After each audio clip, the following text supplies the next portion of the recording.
Coach. Fourth quarter. What are your initial impressions of the offense? I think we got a chance to be pretty good.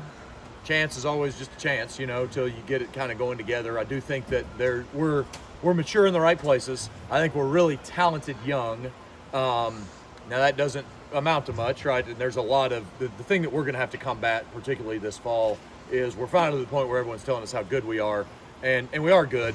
But I do think that you can't just you're not going to win games because people tell you you're good, right? You're not going to win games because you think you're good. You're going to win games because you do all the things that it took to get you here, which is the work and the practice and the physicality and the toughness and the team that we've been able to build over the course of the last 4 years, leaning into that, right? And there's a brand new team, brand new opportunity. We raised hands about how many newcomers we had in the room the other day. It was 40-something bodies standing up. So I mean, it's a bigger shift from when we walked off the field, at the end of last season to what it looks like right now than probably you think it is, and so getting out there, and I think we've been fast. I thought first day in shoulder pads, I thought we were physical. We're not quite to where we want to be from a tempo standpoint. We're not where we need to be from a depth standpoint, but I think we got a lot of parts, and we'll see if we can continue to pull those together and stitch them together and push them to the point where, where we can be good on offense again. So. How have you seen Kevin develop since that last game in the college football playoff? Really excited about Kevin. He's done a great job since January when he walked back on campus, and there was a different demeanor about him. There was a seriousness about what he could potentially accomplish with his career, and now that he's the guy and running our show, it's been fun to watch him for the last 8 months to get to here, and to see him out here the last 3 days. He's always got a great calm demeanor in the huddle and understands it, but there's a maturity level that he kind of there's an air that he kind of walks around with that guys are when he talks they listen, and I think that it's fun. I think he's been super intentional about trying to protect the ball and do those things that he said he wanted to be without putting handcuffs on what makes him a great player, and some of the creative things that he can do. But I think that great maturation going on right now, and that's got to translate to full pads, and that's got to translate to live bullets, and that's got to translate to sustaining a drive and doing all those things. But right now, I think there's some not cautious, but there's some optimism that exists there, and we just want to make sure that we're farming that the right way. So when he talks, they listen. He is a quiet guy. Is he talking more now in this one? Yeah, no, I think he's done a great job of that, and I think he really has since he's been back. And really towards the end of last season, he was a guy that was trying to step in, and they did. And now they're when somebody needs to say something, boy, they're the ones that they're waiting on doing. He was a guy that had a chance to break our rock for our entire team when we ended our Coach Grizz's summer session and everything, and everybody knew who it was going to be. I don't think there was any question when he walked up there to take that sledgehammer what was going on. So, yes, I've been really proud of him. Again, he's got to keep coming. We've got a tough schedule this year, and we're going to be tested early, non-conference, and then we got to go into conference game. I think we play 6 or 7 teams that won 9 or 10 games last year. So it's we've got to elevate. We're out kind of to prove. We made it here last year. It was like we got to raise our level. We did raise our level. We were able to do it. Now we're to the point where people are saying, okay, well, you got to prove it. You're still the third best team in the league or whatever. You guys, nice year last year. So we're not going to sneak up on anybody, but at the same time, I think that we've got, if we're going to have sustainability over time, we've got to go out there and prove that we believe in all the things that we say we believe in. Garen's talked about how much depth he has and talent along the offensive line. They really feel like they've got too deep there. What's the competition looking like across that position? Yeah, I think it's the best. We've got a chance to be the best offensive line that we've had since we've been here. We're certainly the most athletic, and now we're starting to match the athleticism with the size, that you look like big-time programs need to carry in order to make a playoff run again. And so that's fun. I think that we are in position where the first 3 years that we've been here, man, we had like 6 guys that could play. Then we got to 7, and there were like 8 guys that could play last year. Now we're in the world of like, man, maybe 10 or 11 guys are going to be in position to help us win games, this next year. I think it'll be, I think our left guard spot's a lock. I think our right tackle spot's a lock. I think that I think our left tackle is playing really good right now. Birdman's been as good as he's been. Andrew Chambly's really stepped up to be a third swing tackle that can really help you and give you some flexibility there. I think he's a guy that's pressing to play in games right now, which is exciting. Good place for us to be. I think Addison Nichols will start. Where he ends up, I'm not exactly sure yet. Josh Bates is going to push him there. Nate Anderson's going to push him there. Alex Woods has had a really good, off season, and so has put himself in the mix. I really think that we'll know in the next week or so the trajectory of where Draymond Odoms is at, where Abel Hoopi's at. So we've got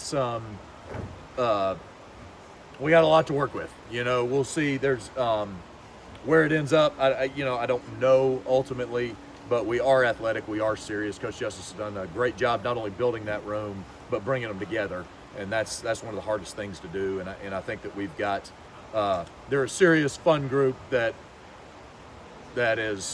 understands what it takes to win games, and also they're really talented, and so that's kind of a fun combination. And if you're going to be experienced at certain positions and inexperienced at certain positions, particularly on offense, you kind of like it to be your quarterback and your offensive line. So that's good starting point. Again, there's cautious optimism that exists here, because I don't want to get to the point we can't as coaches contribute to what everybody else is telling them, right? We can't contribute to the love that exists there, and that doesn't mean we have to lie to them. We don't have to tell them they're not good, but we have to make sure that we continue to refine, and we continue to push, and we continue to hold them accountable to the things that we said, which is them holding us accountable to the things that we said also, And so fun time. I think there's really got a chance to have a good offensive line. But, ultimately we'll see. Is that a theme with the team as a whole? Like, they've been good. They're, being picked third in the league. They're probably a top 25 team, if that, at worst. Like, is that a theme that you guys have to kind of not babysit that, but? No, I think, and I told our tight ends this yesterday, I thought we had our first practice 2 days ago, and we're in shorts. I mean, shorts are fun, but it's like shorts, right? So we get out there and we're competing, and we had some success against the defense, scored a couple touchdowns late, did all that stuff. Well, we also kind of were crappy in a bunch of parts during practice. We didn't do what we said we wanted to do from a standard standpoint. We weren't great in these. So what my point to them was, yeah, we scored these points, and we can go in there and we can pat ourselves on the back for scoring points, or we can go in there and really be hard on ourselves about the things that we didn't get right? How are we going to move forward, getting our guys on the field and off the field better? How are we going to get to a development standpoint? And I think they responded to that the last couple of days. And so, again, we're not going to win any games because people tell us we're good. So we're going to have to do the things that we've done in the past, which is unbelievably hard work, right? We got to be relentlessly physical. We got to be tough. We've got to build a team, right? We had a great team last year, and you saw all those teams that took championship pedestals across college football. Nobody ever gets up there and talks about the individual, right? They all talk about the team. So the more that you got a chance to develop that, then I think that puts us, in position, to your point, to have more success. So. Hitler's production obviously took off last year. Unfortunately, when RJ went down. Now that you're going to have both, and you see what they both can do, how much different does that make the way you deploy the two tight ends? Yeah, I think it's great. I remember sitting up here the very first meeting I ever had with you guys, and we were talking about, man, I'd love to be playing a whole bunch of tight ends, and we just didn't have a lot of tight ends then. And so now to have a mature room with 3 guys that have played a ton of snaps in this league and in this level, you've got really guys like Tripp and Adam who have come on and really done that, and then we've got, Miles Uter's had a good 3 days. So is he going to be ready to play this year or not? Whatever. But it's like we've got a room that's taken on the responsibility of leadership. We lost so many skill players on the perimeter, so many, our backfield. There's such turnover at that standpoint that we're the skill position that's got the most returning, leadership opportunities. And so that, we got to step in and fill that void. And I think there's been some maturity. I think anytime you look at all your top, we're a players not plays offense, right? So if our best players, we've got 2 of our best 5 skill players are in the tight end room, then we're gonna have an opportunity to get those guys on the field. Hopefully a lot at the same time, but that'll just kind of depend on where this offense goes underneath Kevin. So. What have you seen from RJ from the disappointment of being injured when he was having such a good season to start, through the rehab process to now being close to being cleared? Yeah, it's funny how God works things out sometimes. I think that was probably something that was the first, like there was like this huge major obstacle in his life, and he had always relied on his skills, and he's got great skill, obviously, to do that. And so this, I think, really, this inspired the rest of his development from a complete game, right? If he's going to be a great contributor in the weight room, if he's going to be a great investor in the training room and all the other facets of being a great football player, right? Taking nutrition seriously, taking weight seriously, taking all those things. This was kind of maybe the catalyst that helped him do that. And I've said that to a number of NFL scouts that like it's been really good to see his development to the point where you can see that he's always been super serious football player, right? He's a great classroom guy. He's great on the field. He's a competitor. He's a good practice player. But to see the rest of that thing develop around him, around an injury, and to come back strong and fit. I mean, he's 240 pounds right now and he's moving around, really well. And so it'll be fun as he continues to get more and more into practice and we build him back up into his football shape. It'll be fun to watch both those guys kind of operate in this offense. I think that's the goal. It's a lot's going to have to do with how it responds once he's full go here. He's in some of this and in some of this, so we got to get. Next week we'll do a little bit more. The following week we'll do a little bit more, and so I think that we'll know here, like in 2.5 weeks or 3 weeks, that we'll know how good he feels about that week one. But we're not in a rush. We're taking care of him. He's got, he's obviously a proven player here, so he needs reps so he can get in football shape, but he doesn't need football reps necessarily. We just want to get him back where but he's eager and he's hungry, and I'm excited to get him back out there. Was that kind of a tough conversation to have with him when you bring in Matt Hickner last year? You say you're bringing in another guy. He was the guy. You're going to split snaps. How did you kind of navigate that with him, and how do you feel like he's gone? I thought they did a fabulous job, and that was two hard situations. So Matt came here with, he was a guy that was just right on the cusp of playing at Michigan a lot. He graduated from there. We knew we needed somebody that could supplement RJ.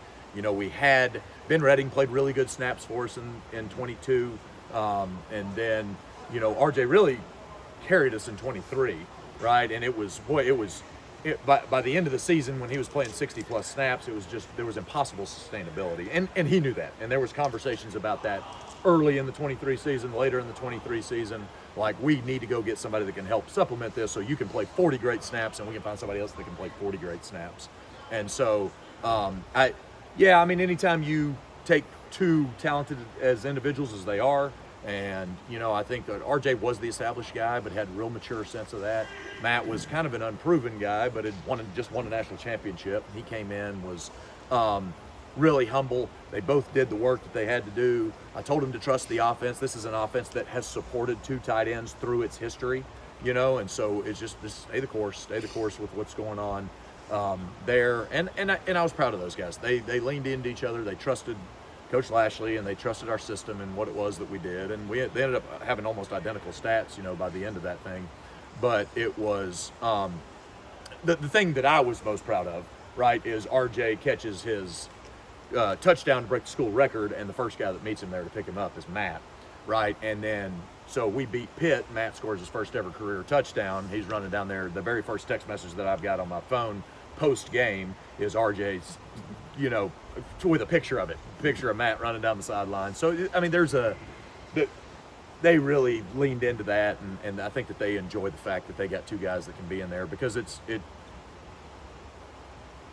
they can split attention from the defense, right? And so that now you're not got one guy. That's the guy we got to watch. Well, we got to watch that guy too. And then you put somebody like Jordan Romello in the game, and it's like, okay, guys, we got a real problem out here on the perimeter. So.